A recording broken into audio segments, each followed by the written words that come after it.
কোরআন এবং সহিহ সুন্নাহর প্রতি ভালোবাসা।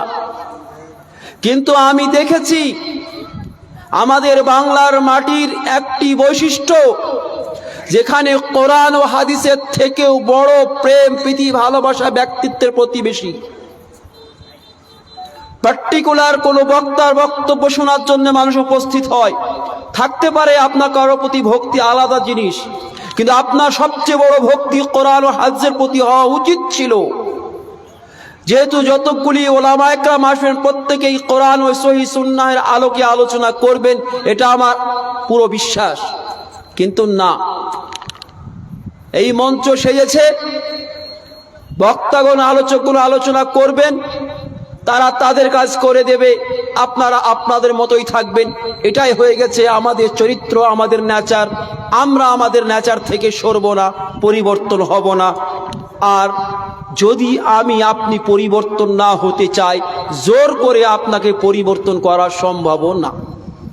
আমার এটা বিষয় নয়। মানহাজে সালাফ আমার খুব পছন্দের বিষয়।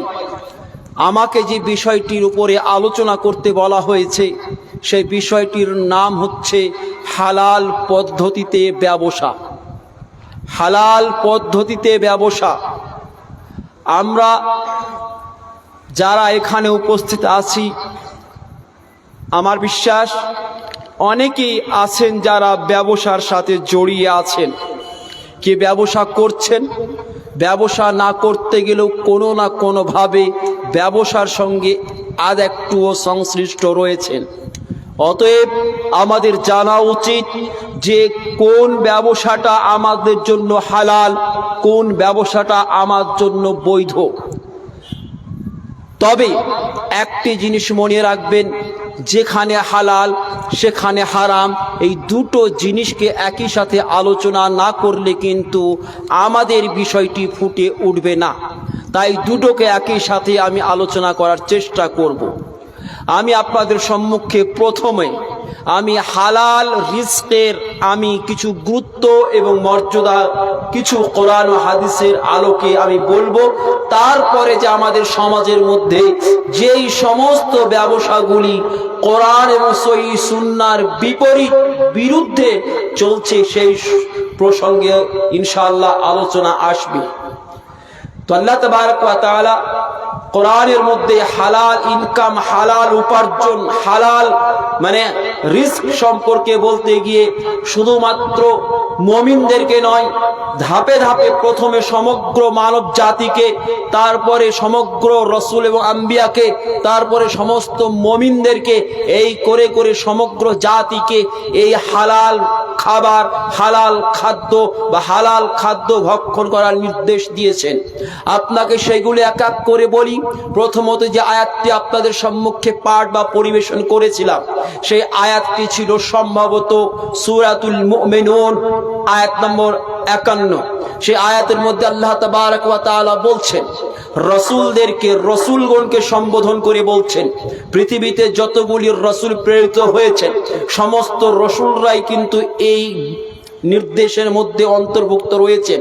আল্লাহ তাআলা বলছেন, ইয়া আইয়ুহার রাসূল, হে রাসূলগণ, যদিচ কোরআনের আয়াত অবতীর্ণ হয়েছে আল্লাহর নবী জনাবে মুহাম্মদুর রাসূলুল্লাহ সাল্লাল্লাহু আলাইহি ওয়াসাল্লামের উপরে, কিন্তু এখানে যদিচ সমস্ত রসুলকে সম্বোধন করা হচ্ছে, অথচ অনেক আল্লাহ রসুল শেষ রসুল ছিলেন, আল্লাহ রসুলের পূর্বে সমস্ত রসুলগণ অতীত হয়ে গিয়েছিলেন, তারপরে সম্বোধন করার কোনো মানে হয় না।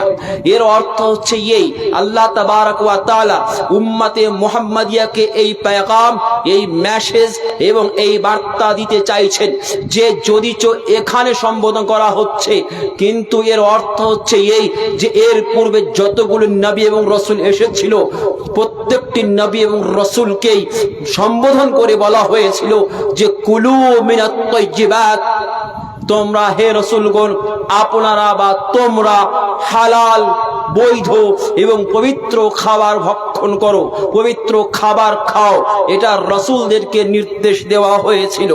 সেই আয়াতের মধ্যে আল্লাহ তাবারক ওয়া তাআলা এই শব্দটি বলার পর যেই শব্দটি আল্লাহ তাআলা বলছেন, সেই শব্দটি কিন্তু অতীব গুরুত্বপূর্ণ বিষয়, অতীব গুরুত্বপূর্ণ শব্দ। আল্লাহ তাআলা পরবর্তী শব্দে বলছেন ওয়া'মালু সালিহা, এবং তোমরা সৎ আমল করো। আল্লাহ তাবারক ওয়া তাআলা আমলের কথা, আমলের নির্দেশ পরে দিচ্ছেন, কিন্তু হালাল খাদ্য ভক্ষণ করার নির্দেশ আগে দিচ্ছেন।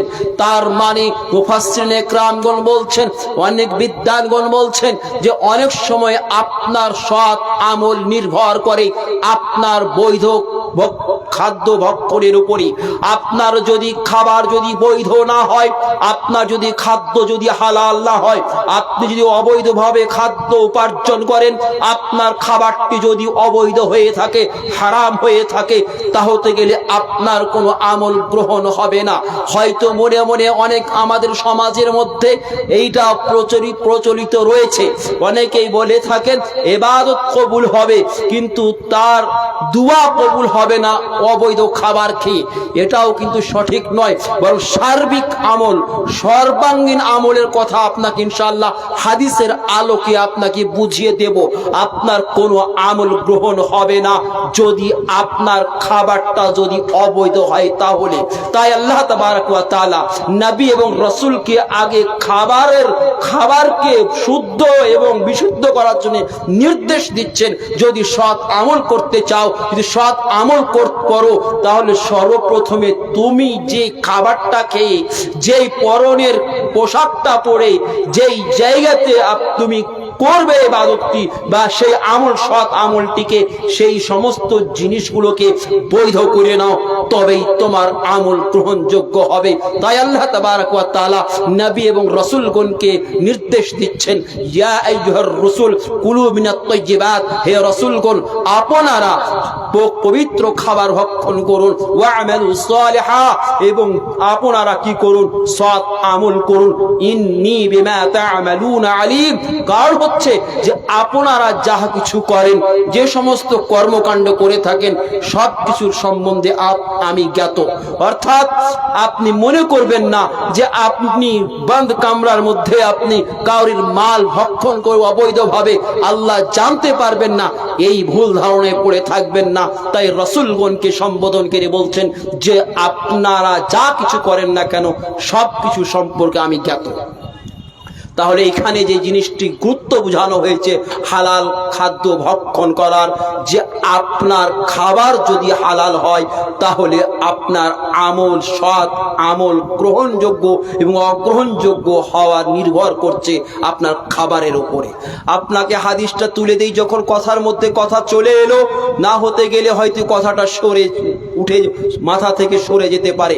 তাই আপনাকে বলি, হাদিসের মধ্যে আল্লাহ রাসূল জনাবে মুহাম্মদুর রাসূলুল্লাহ সাল্লাল্লাহু আলাইহি ওয়াসাল্লাম, আমার মূল শব্দটা আমি আপনাকে বলছি। হাদিসের বর্ণনাকারী হযরতে আব্দুল্লাহ ইবনে আব্বাস রাদিয়াল্লাহু তাআলা আনহু এই হাদিসটিকে মূলত ইমাম তাবরানী রাহমাতুল্লাহ আলাইহি উনার স্বীয় গ্রন্থ আল মুজামের মধ্যে নিয়ে এসেছেন। কিন্তু মুজাম 3 হিসেবে বিভক্ত করা হয়েছে, যে মধ্যবর্তী যে আওসাত যে রয়েছে, সেই মুজামে আওসাতের মধ্যে হাদিসটিকে নিয়ে এসেছেন। হাদিসটি লম্বা চওড়া হাদিস রয়েছে, আমি লম্বা চওড়ার দিকে আমি যাব না, আমার মূল যে শব্দটা সেই দিকে আমি যাচ্ছি। আল্লাহ রাসূল জনাবে মুহাম্মদুর রাসূল সাল্লাল্লাহু আলাইহি ওয়াসাল্লাম বলছেন, যদি কোনো বান্দা যদি এক লোকমা খাবার যদি অবৈধ খেয়ে নেয়, ভক্ষণ করে নেয়, এক লোকমা, লোকমাতান শব্দ হচ্ছে এক লোকমা খাবার, আখালা লোকমা, এক লোকমা খাদ্য যদি ভক্ষণ করে নেয় কোন বান্দা, আল্লাহ রাসূল জনাবে মুহাম্মদুর রাসূলুল্লাহ সাল্লাল্লাহু আলাইহি ওয়াসাল্লাম বলছেন, লাম তুকবাল লাহু আমালু 40 সাবাহা ইয়াউমা। সেই ব্যক্তির, যে ব্যক্তি এক লোকমা, ভালো করে এক লোকমা, তার আগে আরেকটা কথা বলে দিই, কারণ আমাদের এখানে সই জয়ীফের তারতম্য করার অভ্যাস খুব ভালো আছে, এটা ভালো জিনিস, কারণ এখানে অনেক কিস্সা কাহিনী বলে চলে যায়। এই হাদিসটি যদি ব্যক্তি ইনফেরাদি মানে একাকীভাবে সনদ সহি নয়, কিন্তু আল্লামা আলবানী রাহমাতুল্লাহ আলাইহি এই হাদিসটিকে হাসান লে গায়রিহি বলেছেন, অর্থাৎ এই হাদিসটি একাধিক সনদ দ্বারা এসেছে এবং একাধিক সনদে এসে এক অপরকে সমর্থন করেছে, যার কারণে আল্লামা আলবানী রাহমাতুল্লাহ আলাইহি উনি হাদিসটিকে হাসান লে গায়রিহি বলেছেন। তো যাকে আমি যেটা বলতে চাইছিলাম যে আল্লাহ রাসূল জনাব মুহাম্মদুর রাসূলুল্লাহ সাল্লাল্লাহু আলাইহি ওয়াসাল্লাম বলছেন, যদি কোনো বান্দা এক লোকমা অবৈধ খাবার খেয়ে নেয় তো আল্লাহ রাসূল লাম তুকবাল লাহু আমালু 40 ইয়াওমা, তো সেই ব্যক্তির 40 দিন যাবত আমল গ্রহণ হবে না, 40 দিন যাবত আমল গ্রহণ হবে না। এখানে কোনো দুয়ার কথা নেই, কোনো সালাতের কথা নেই, কোনো সিয়ামের কথা নেই, আপনার আমভাবে আপনার আমলের কথা বলা হয়েছে। আপনি যে কোনো সৎ আমল করুন না কেন, যে কোনো কাজ করুন না কেন, যে কোনো ইবাদত করুন না কেন, আপনি যাই করুন না কেন, যদি আপনার পুরো খাবার হালাল ছিল, আপনার পুরো প্লেট হালাল ছিল, কিন্তু সেই পুরো প্লেটের মধ্যে এক লোকমা সমতুল্য যদি আপনার যদি সে হারাম যদি মিশে থাকে, তাহলে আল্লাহ রাসূল বলছেন এক লোকমা অবৈধ খাবার খাওয়ার কারণে 40 দিন যাবত আপনার আমল গ্রহণ হবে না। এবারে আমি একটা কথা ক্লিয়ার করে নিই, হয়তো অনেক ভুল ধারণায় চলে যাবেন, অনেকে মনে মনে করবেন যে মৌলানা আমি তো হারাম খেয়ে নিয়েছি, হারাম খাওয়ার কারণে আমার 40 দিন যখন আমল কবুল হবে না, 40 দিন যাবত যখন আমার আমল গ্রহণযোগ্য হবে না, তাহলে আমি আমল করেই করব কি, আমি নামাজ রোজা করেই করব কি, আমি নামাজ রোজা ছেড়ে দিই 40 দিন যাবত, 40 দিন পরে আবার শুরু করব, এইরকম ভুল ধারণায় পড়ে থাকবেন না। এখানে যে গ্রহণ হবে না এর অর্থ হচ্ছে, এই ওলামায়ে কেরাম বিদ্বানগণ এর অর্থ এরকম বর্ণনা করেছেন যে কোনো ব্যক্তি যদি কোনো অবৈধ খাবারকে আমল করে, সেই আমলের পারিশ্রমিক পাবে না, কিন্তু সে তার ডিউটি করার কারণে সে ডিউটি করার আল্লাহর কাছে জবাব দিতে থেকে বেঁচে যাবে। কথাটা বুঝতে পারলেন? যেমন আপনার কোনো চাকরিজীবী মানুষ কোনো ভুল করে থাকতে গেলে তাকে শাস্তি স্বরূপ বললো তোমার 1 মাসের বেতন দেব না, কিন্তু তোমাকে ডিউটি করতে হবে, তাহলে ডিউটি করতে হবে কিন্তু পারিশ্রমিক পাবে না। অনুরূপভাবে ওই সমস্ত ক্ষেত্রে, যে সমস্ত ক্ষেত্রে নেশার ক্ষেত্রে হোক, অবৈধ খাবার খাওয়ার ক্ষেত্রে হোক, যে আমল কবুল হবে না বা নামাজ কবুল হবে না, এই সমস্ত যে হাদিসগুলো এসছে সমস্তগুলোর অর্থই কিন্তু একই, যে আপনার সেই ইবাদত করবেন, আপনার ডিউটি পালন করলেন, কিন্তু আপনি তার পারিশ্রমিক পাবেন না। তাহলে আপনি চিন্তা করতে পেরেছেন, আল্লাহ রাসূল এক লোকমা বলে দিয়ে শুধু এক লোকমাকে বুঝাননি, ন্যূনতম কোনো অবৈধ কোনো জিনিস ভক্ষণ করে থাকেন, ন্যূনতম বুঝাতে চেয়েছেন, ন্যূনতম যদি কিছু ভক্ষণ করে থাকেন, তাহলে আপনার 40 দিন যাবত আপনি ইবাদত করবেন, আপনি সৎ আমল করবেন, কিন্তু আপনি সেই সৎ আমলের সেই ইবাদতের সব কিছুর আপনি কোনো পারিশ্রমিক পাবেন না, আপনি সব কিছুতে বঞ্চিত হয়ে যাবেন।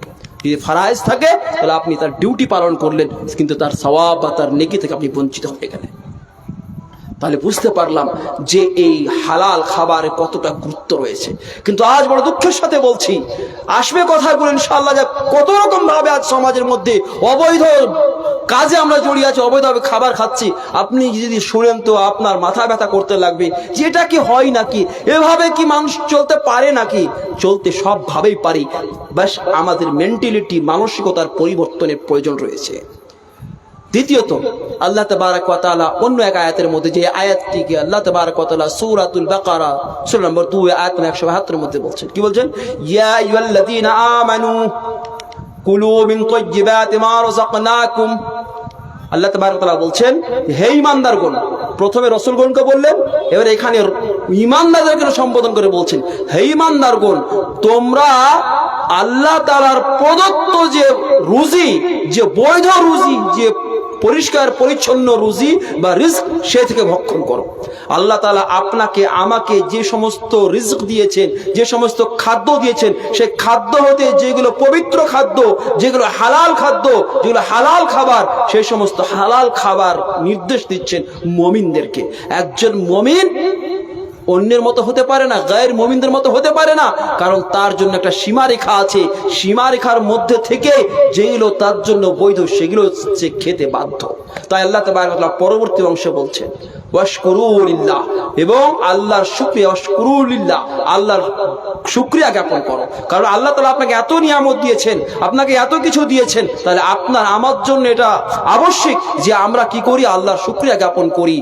ইন কুনতুম ইয়্যাহু তা'বুদুন, যদি আমরা আল্লাহর ইবাদত গুজার হয়ে থাকি, তাহলে আল্লাহর যদি ইবাদত করে থাকি, তাহলে আমাকে আল্লাহর শুকরিয়া জ্ঞাপন করতে হবে আল্লাহর নিয়ামতকে পাওয়ার ভক্ষণ করার কারণে। তাহলে এই আয়াতের মধ্যে আল্লাহ তাবারক ওয়া তাআলা হালাল খাবারের জন্য জোর দিচ্ছেন যে হালাল খাবার খেতে হবে। সময় যেহেতু সীমিত, তাই আমি বেশি ওইদিকে যাচ্ছি না। আমি আপনাকে আরো বলে দিই যে হাদিসটি আপনাদের সম্মুখে পাঠ করেছিলাম, সম্ভবত সেই বুখারী কিতাবুল বুয়ুর মধ্যে হাদিসটি নিয়ে এসেছেন, হাদিস নম্বর 2059 নম্বর হাদিস। হাদিসের বর্ণনাকারী হযরত আবু হুরায়রা রাদিয়াল্লাহু তাআলা আনহু। সেই হাদিসের মধ্যে আল্লাহ রাসূল সাল্লাল্লাহু আলাইহি ওয়াসাল্লাম ভবিষ্যৎবাণী করে গিয়েছেন, ভবিষ্যৎবাণী। আর এই ভবিষ্যৎবাণী এবং আজকের সমাজের পরিস্থিতি আমি যদি বলি, পুরোটাই একটা মিল আছে। যেই সময়ের জন্য হয়তো ভবিষ্যৎবাণী করে গিয়েছিলেন, সেই সময়টা, সেই কালটা হয়তো আমাদের সম্মুখে চলে এসেছে। আল্লাহ রাসূল বলছেন, কি বলছেন? ইয়াতি আলান নাস জামান, মানুষের সামনে এমন একটা যুগ আসবে, এমন একটা সময় আসবে, এমন একটা টাইম আসবে, এমন একটা কাল আসবে, লা ইউবাইল মারু, যে মানুষ পরোয়া করবে না, তুয়াক্কা করবে না, কিছু মনেই করবে না, পাত্তাও দেবে না। কি? মিন আইনাল কাসাব, মিন আইনা কাসাব, সে কোথা থেকে সঞ্চয় করলো, কোথা থেকে মাল সঞ্চয় করলো, কোথা থেকে ধন সঞ্চয় করলো, কোথা থেকে ইনকাম করলো, এই নিয়ে তার কোনো মাথা ব্যথায় থাকবে না, তুয়াক্কা করবে না। বাস টাকা আসতে হবে, সঞ্চয় করতে হবে, যেভাবেই হোক না কেন তাকে অর্থ সঞ্চয় করতে হবে। এরকম একটা যুগ আসবে যে মানুষ কোথা থেকে সে মাল সঞ্চয় করলো, এই নিয়ে তার মাথা ব্যথা করবে না। আমিনাল হালাল আম মিনাল হারাম, যে সে হারাম বা হালাল পদ্ধতিতে সঞ্চয় করলো নাকি হারাম পদ্ধতিতে সঞ্চয় করলো, এই নিয়ে মাথা ব্যথা তার কোনো থাকবে না। আজ যদি আমি বলি, আজ সমাজের মধ্যে এই অবৈধ ব্যবসা এবং হারাম ব্যবসা যেভাবে প্রচলিত রয়েছে, এটা বলার অপেক্ষা রাখে না যে আজ মানুষ এতটা বেপরোয়া হয়ে গেছে, এতটা বেলাগাম হয়ে গেছে যে মানুষ ধন সঞ্চয় করার জন্য, নিজের সম্পত্তিকে একত্রিত করার জন্য তার যতগুলি পদ্ধতি, যতগুলি পন্থা, সেই পন্থা পদ্ধতি পথ তার জন্য বৈধ হোক বা অবৈধ হোক, তাতে কোনো যায় আসে না। তার থেকে বড় দুঃখজনক বিষয়, এই সমাজের জন্য যেখান থেকে মানুষ আলো নেবে, যেখান থেকে মানুষ শিক্ষা নেবে, সেখানেও এই বিষয়ে একেবারে রসাতালি চলে গেছে। আমি ইঙ্গিত করতেছি মসজিদ মাদ্রাসা পর্যন্ত এই বেচা কেনার ক্ষেত্রে এখানেও যেভাবে এই ব্যবসা, অবৈধ ব্যবসায় লিপ্ত হয়ে গেছে, আপনি কল্পনা করতে পারবেন না। আমি পরে আসছি এই সমাজের সাথে। আগে মাদ্রাসা মসজিদে যেভাবে অবৈধ বেচা কেনা চলছে, এখানে যদি না আমি না লাগাতে পারি, তাহলে সমাজকে বার্তা দিতে আমি পারবো না। সেটা কি আমি জানি না। আমাদের পার্শ্ববর্তী মাদ্রাসা, বড় একটা প্রতিষ্ঠান রয়েছে আমতল্লা মাদ্রাসা, এখানে হয় কি আমি জানি না, তবে আমি অনেক মাদ্রাসায় দেখেছি, অনেক মাদ্রাসায় তার বাগান আছে। শেখ বাগান হয়, বাগানে ফল এসেছে, সে লিচু হোক আর আম হোক। আল্লাহ রাসূল জনাবে মুহাম্মদুর রাসূলুল্লাহ সাল্লাল্লাহু আলাইহি ওয়াসাল্লামের নির্দেশ, নিষেধাজ্ঞা এসেছে যে যতক্ষণ না তোমার ফল খাওয়ার উপযুক্ত না হয়ে যাবে, খাওয়ার উপযুক্ত না হয়ে যাবে, ততক্ষণ তুমি তাকে বিক্রি করবে না। বিক্রি করা নিষেধ করেছেন আল্লাহ রাসূল জনাবে মুহাম্মদুর রাসূলুল্লাহ সাল্লাল্লাহু আলাইহি ওয়াসাল্লাম। আপনার লিচু এখন এরকম হয়ে আছে, আর এটা তো আম এত বড় হলেও হয়তো কোন রকম অন্য কোনো কাজে লাগানো যেতে পারে, লিচু কি কাজে লাগবে? হয়তো আমকে বলতেই পারেন যে আম তো অন্য কাজে লাগিয়ে দিতে পারি, বিক্রি হয়ে যেতে পারে, আরো কিছু হতে পারে। আমি সেদিকে যাচ্ছি না, আমি সবগুলোকে আমি বলছি, কারণ আল্লাহ রসুলের হাদিস সব ক্ষেত্রে প্রযোজ্য। আল্লাহ রসুলের যতক্ষণ না খাবার উপযুক্ত না হয়ে যাবে, হাদিসের শব্দ এমন এসেছে, যতক্ষণ না আমরা আমাদের ডাক্কর বলে ডাক্কর না হয়ে যাবে, ডাক্কর না হয়ে যাবে, ততক্ষণ পর্যন্ত সেই ফসল বা সেই ফল বিক্রি করা যাবে না। আজ আমরা আমাদের সমাজের মধ্যে ছেড়ে দিন, মাদ্রাসার বাগান আছে, মাদ্রাসার ওয়ালাদের, মাদ্রাসার পরিচালকদের, ওলামাদের পক্ষ থেকে হাজারো নিষেধাজ্ঞা হয়েছে যে এই ব্যবসা হারাম, এটা শরীয়তের কোন মাপদণ্ডে বৈধ নয়। তারপরেও মাদ্রাসা পরিচালকরা সেটাই করবে যেটা তারা চাইবে। আর অনেকেই বাইরে বসে কিছু মানুষ বলে মৌলবীরাই তো করছে। আল্লাহর কসম করে বলছি, যে লড়াই আলেমরা করছে মাদ্রাসার ভিতর থেকে, যারা বাইরে থেকে ফতোয়াবাজি করছে, তারা জানে না মাদ্রাসার ভিতরে কি যুদ্ধ চালাচ্ছে ওলামায়ে কেরামগণ। আপনি জানেন কোথায় যাবেন, কোথায়? বাইরে থেকে কথা বলা খুবই সহজ, কিন্তু ভিতরে থেকে, ময়দানে থেকে লড়াই করা খুব কঠিন। কারণ আপনি জঙ্গলে গিয়ে বসবাস করে কোনো ঝামেলা নেই, থাকা খুব সহজ, ফিতনা থেকে বাঁচা খুব সহজ, কিন্তু ফিতনার মধ্যে থেকে ফিতনা মুক্ত করা, এই হচ্ছে আসল জিহাদ। আর আজ মাদ্রাসার ওলামায়ে কেরামগণ মাদ্রাসার পরিচালকদের সাথে যে যুদ্ধ চালিয়ে আসছে বিভিন্ন ক্ষেত্রে, শুধু এই ক্ষেত্রে নয়, বিভিন্ন ক্ষেত্রে যুদ্ধ চালিয়ে আসছে। আর বাহিরকার মানুষ মনে করে এরা শুধু পেটে কি করে খাবার খায় আর পেট পড়া দিয়ে শুয়ে থাকে। এগুলো কিছু সাধারণ মানুষ থেকে নিয়ে যে নতুন নতুন ইমানদার হয়েছে, এদের ভাষা যে মাদ্রাসা কি করেছে রে, এরা তো পেট পড়াতে পড়ে থাকে। নাউজুবিল্লাহ মিন যালিক। একটা কথা মনে রাখবেন, আজও যদি পৃথিবী টিকে আছে, আজও যদি আপনারা আমার প্রশ্বাস চলছে, এই মাদ্রাসাগুলির ঋণ, এই মাদ্রাসাগুলি যদি না থাকতো, আল্লাহর কসম করে বলছি আমি আপনি থাকতাম না, ধ্বংস হয়ে যেত, কিয়ামত চলে আসতো। আমি সেদিকে যাচ্ছি না। তো আমি যেটা মূল বক্তব্য যেটা বলতে চাইছিলাম, মাদ্রাসার জন্য, মাদ্রাসা পরিচালকদের জন্য বলছি, তারা যে এই বেচা কিনা করছে এটা কখনো বৈধ নয়, যেটা অবৈধভাবে বেচা কিনা চলছে আমাদের সমাজের মধ্যে। আর এটা কিন্তু মাদ্রাসাতে হচ্ছে, মাদ্রাসার নামের জন্য নিলাম, আক্ষেপে নিলাম যে এগুলো এখান থেকে বার্তা যাওয়া উচিত ছিল, ভাই এটা অবৈধ, সমাজকে বলা উচিত ছিল, সমাজ এখান থেকে বিরত থাকতো। যদি মাদ্রাসা বা মসজিদ এখান থেকে বিরত থাকতো তাহলে। আপনি জানেন আমাদের সমাজের মধ্যে কতগুলো ব্যবসা হয়? আমাদের সমাজের মধ্যে এক রকমের ব্যবসা আছে কি জানেন? আল্লাহ রাসূল জনাব মুহাম্মদুর রাসূলুল্লাহ সাল্লাল্লাহু আলাইহি ওয়াসাল্লাম বলছেন, লা তাবি মা লাইসা ইনদাক, যে তোমার কাছে যে জিনিস নেই সেই জিনিসটা বিক্রি করো না। কথাটা বুঝতে পেরেছেন?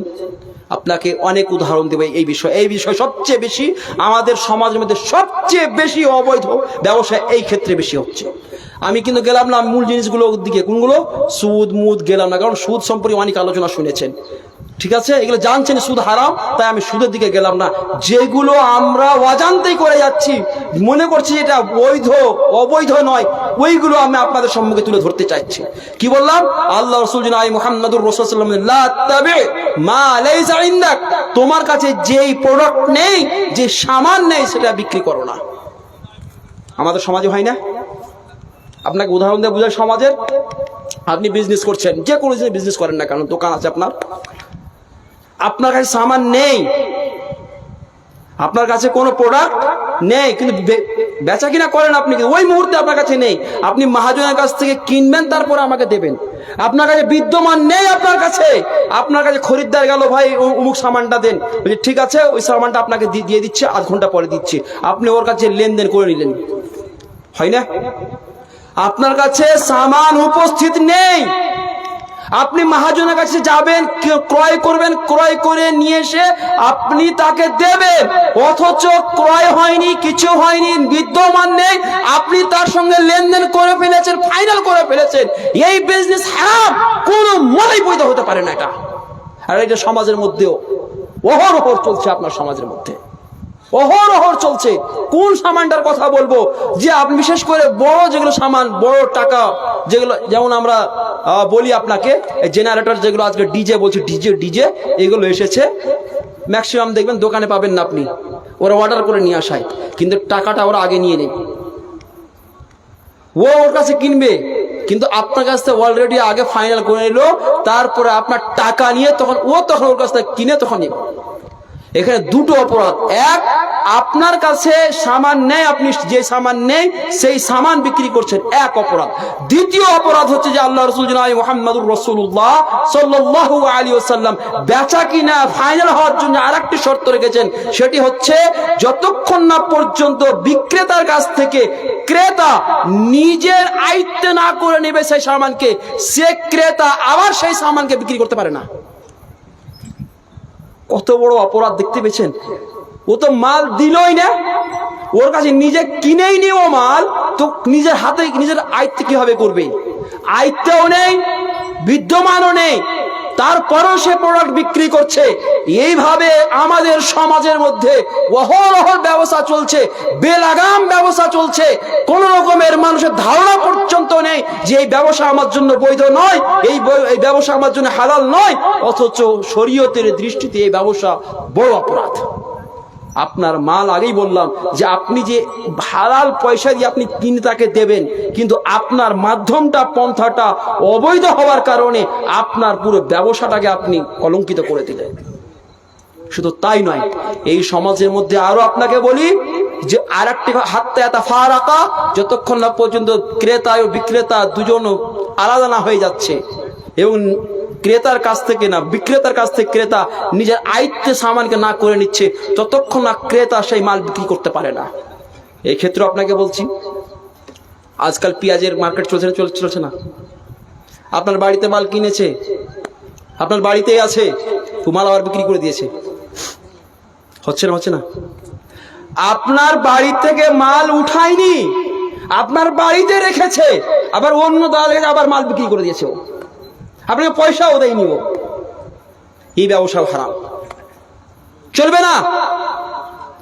এই ব্যবসাও অবৈধ, চলবে না। কারণ যতক্ষণ পর্যন্ত ক্রেতা তার কাছ থেকে নিজের আয়ত্তে না করে নেবে, জায়গা পরিবর্তন না করে নেবে, হাদিসের শব্দ এসছে এমন শব্দ, কঠোর শব্দ, যতক্ষণ না পর্যন্ত নিজের বাড়িতে না নিয়ে আসবে, এমন শব্দ এসছে, বাড়িতে নিয়ে আসার কথা বলা হয়েছে, ততক্ষণ না পর্যন্ত সেই মাল সে আর বিক্রি করতে পারে না। কারণ আপনার ব্যয় এখন পর্যন্ত কমপ্লিট হয়নি, বেচা কেনা কমপ্লিট হয়নি, ক্রয় বিক্রয় কমপ্লিট হয়নি, যতক্ষণ পর্যন্ত সেটা উঠিয়ে নিজের বাড়িতে না নিয়ে আসবে। শুধু তাই নয়, আর এই সমাজের মধ্যে অবৈধ ব্যবসার অনেক রূপ আছে। আমি সেই দিকে যাব না, যেই রূপগুলি আমাদের সমাজের মধ্যে অজানা, সেইগুলোকে নিয়ে আমি শুধুমাত্র আলোচনা করছি। আমাদের সমাজের মধ্যে এতে আমরাও দায়ী, আমি নিজেকে বলছি আমিও দায়ী। কি জানেন, আমি বেচা কিনা কথা ছেড়ে দিলাম, পরে আসছি। বন্টনের বিষয়ে আমি আসি। আমি তো একমত কখনো নয়, অনেক ওলামা একমত হতেই পারেন। আর এই আপোষ করতে গিয়েই তো সব সমস্যা তৈরি হয়েছে। আপনি 3 ভাই, বাবার 4 কাঠা জমি বা 5 কাঠা জমি আছে। এইবারে যখন বন্টন হচ্ছে, তখন কি হচ্ছে, ভাই তুমি সদরে নিবা তো তোমার কম পাবে, আমি মুফাসালে নিব আমি বেশি পাবো। আমি জিজ্ঞাসা আমার ওলামা ইকরামদের কাছে, শরীয়তের কোন মাপদণ্ডে এই কম বেশির এই বিধান এসেছে? জমির ক্ষেত্রে যেখানে বলা হয়েছে যখন একই জিনিস একই সামান আপনি করবেন, তখন সমান হতে হবে ক্রয় বিক্রয়ের ক্ষেত্রে। এবং আপনি যেহেতু এখানে মূল্য ধারণ করছেন, মূল্য ধারণ করে আপনি কি করছেন, কম বেশি লেনদেন করছেন, এটা শরীয়তের কোন মাপদণ্ডে আপনার বৈধতার কোনো স্থান নেই। অনুভাবে জায়গার ক্ষেত্রে হচ্ছে কি, ভাই এক কাজ করো, আমার ওই মাঠে জমি আছে 5 কাঠা, তো ওটা নিয়ে নাও, তোমার বাড়িতে 1 কাঠা আছে, তুমি 1 কাঠা দিয়ে দাও, আর 5 কাঠা জমি মাঠে নিয়ে নাও। হয় না? কোন গরিব বেচারি আছে, ওর ছেলে পিলে বড় হয়েছে, 1 কাঠা জমিতে হয়তো আর হয় না, তখন কোন বড়লোক, পার্শ্ববর্তী বড়লোক আছে, ভাই তুমি এক কাজ করো, আমার 5 কাঠা মাঠে জমি আছে, 1 কাঠার পরিবর্তে আমি কত দিলাম, 5 কাঠা দিলাম। হয় কি হয় না? এটা বৈধ হবে? বৈধ হবে না। একই সামান যখন বিক্রি করবেন, তখন সমান হতে হবে, এবং ইয়াদাম বেয়াদা, এবং হাতে হতে হবে, নগদে হতে হবে, ধারের কারবার চলবে না। 2টো শর্ত, এক সমান হতে হবে। সোনার বদলে সোনা যদি বিক্রি করেন, সে সোনা কাউরি ভালো হোক আর মন্দ হোক, তাতে দেখার নেই আমার। আপনি আমার সোনা তো বেশি ভালো, ওর সোনা কমা, ওগুলো কমা এবং বেশি আপনার কাছে হতে পারে। আপনার ভালো তো আপনি বিক্রি করে দেন পয়সাতে, আপনি কেন পরিবর্তন করছেন? পয়সাতে বিক্রি করেন, তারপরে আপনি কিনে নেন কমাটাকে। কিন্তু আপনি যখন সোনার বদলে সোনা কিনবেন, তখন আপনাকে সমান করতে হবে, কারণ এটা সুদ হয়ে যাবে। যেমন 10 টাকা দিয়ে 12 টাকা নেওয়া সুদ, অনুরূপভাবে সোনার বদলে সোনা বেশি নেওয়া এটাও সুদ। আমাদের সমাজের মধ্যে যে ঢোলতা আছে, 1 কুইন্টাল নিলে 1 কুইন্টাল 2 কেজি নিবে, কেউ 3 কেজি বেশি নিবে। জি, ঢোলতাটা কি? সেটা যদি ঢলতা যেটা আপনি দিচ্ছেন, যদি এই যে ঢলতার যে বিষয়টা, এটা কিন্তু আপনার সুদের অন্তর্ভুক্ত হবে না, কারণ আপনাদের বিজনেসে লেনদেন করছেন, দিচ্ছেন, এটা কোনো মানে উভয়ের মধ্যে যে আমি এতটা দিচ্ছি এতটা নেব এমনটা কিন্তু হয় না। তাই এই বিষয়ে বিতর্কে যাচ্ছি না, আমার বক্তা চলে এসছেন। আমি যেদিকে যাচ্ছিলাম আমাদের সমাজের মধ্যে যে প্রচলিত যে সমস্ত অবৈধ ব্যবসা চলছে সেগুলোকে নিয়ে আমি শেষ কথা বলে যাচ্ছি। শেখ চলে এসছেন, শেষ একটা আলোচনা হাদিসের আলোকে বলে আমার বক্তব্য শেষ করে দেব। সেটা হচ্ছে এই যে আজ আমাদের সমাজের মধ্যে সবচাইতে বড় যেটা ভাইরাস হয়ে আছে অবৈধ মাধ্যম ব্যবসার, সেটা হচ্ছে কি জানেন? কিস্তির ব্যবসা। কিস্তি, গাড়ি লেনদেন, অমুক তমুক যে চলছে, মোবাইল ইত্যাদি। কিস্তি দুই রকম হতে পারে, কিস্তির দুই রকম হতে পারে। কয় রকম? দুই রকম। এক প্রকার হচ্ছে এই যে প্রোডাক্ট বিক্রি করছে সে নিজেই মালিক, নিজেই বলছে যদি ক্যাশে লাও হয় তাহলে 1000 টাকা কম হবে, যদি কিস্তিতে লাও তাহলে 1000 টাকা বেশি পড়বে, কিন্তু ওই নিজে লেনদেন করছে টাকাটা। ক্রেতা ও বিক্রেতার মাঝে কোনো থার্ড কোনো পার্সন নেই, তাহলে এটা বৈধ হয়ে যাবে। এটা কি হয়ে যাবে? এটা বৈধ হয়ে যাবে। কিন্তু যদি এখানে যদি ফাইন্যান্স যেটা হচ্ছে, ফাইন্যান্স কোম্পানি চলে আসছে মাঝখানে, তার মানেটা কি আপনার মোবাইলের দাম ওইটাই যেটা ক্যাশে নিতেন ওটাই দাম ও নিচ্ছে, কিন্তু কে? ক্রেতা। কোম্পানি, ফাইন্যান্স কোম্পানি পে করছে আপনার পক্ষ থেকে অতটাই যতটা আপনার সেই মোবাইলের দাম। তো আপনার আর ওই বিক্রেতার সঙ্গে আপনার সম্পর্ক আর নেই, আপনার সম্পর্কের সাথে আর এবারে ফাইন্যান্সারের সাথে। তার মানে আপনাকে দিল 22,000 টাকা মোবাইল, 22,000 টাকা পে করলো এবং আপনার কাছ থেকে নিচ্ছে কত? 26,000 টাকা। টাকা দিচ্ছে ও, মোবাইল দিচ্ছে না কিন্তু ফাইন্যান্সার।